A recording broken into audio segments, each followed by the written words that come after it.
Hi guys, welcome to my YouTube channel po guys. Ngayon po ang payout ng ating mga beneficiaries ng 4Ps. Ayan po.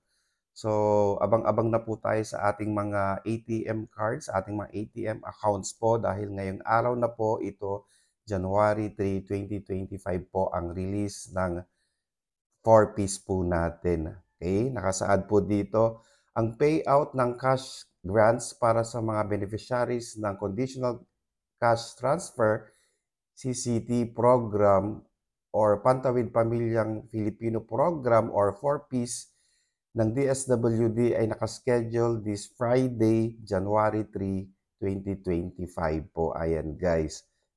Okay? Nakasaad din po dito, ito ang mga payroll schedules ng mga region. Okay?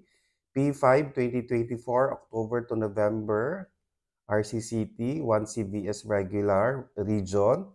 We have regions 8, 10, 12, NCR, ARM, BARM, and Caraga. Okay?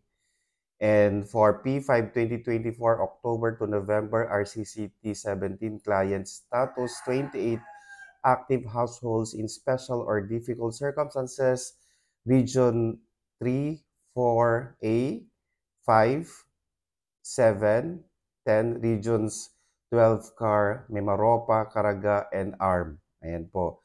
For P5 2024, October to November, additional 4 Ps, listahan, 3 HSS, 1 CBS regular, all regions po guys. So yung mga nabanggit po natin, payout po nila ngayong araw, January 3, 2025 po. So lahat po ng mga beneficiaries ng 4Ps under this region po, makakatanggap po kayo ng inyong payout ngayong January 3, 2025 po. Ayan guys, so abang-abang na po tayo sa ating mga account, sa ating mga ATM cards. Baka po darating po ngayong araw ang ating payout. 4-piece payout po tayo ngayon guys. So sana po nakatulong po ako. Maraming salamat po and please do not forget to subscribe, like, and share para po lagi po tayong updated sa ating mga videos. Maraming salamat po and stay safe. Bye-bye!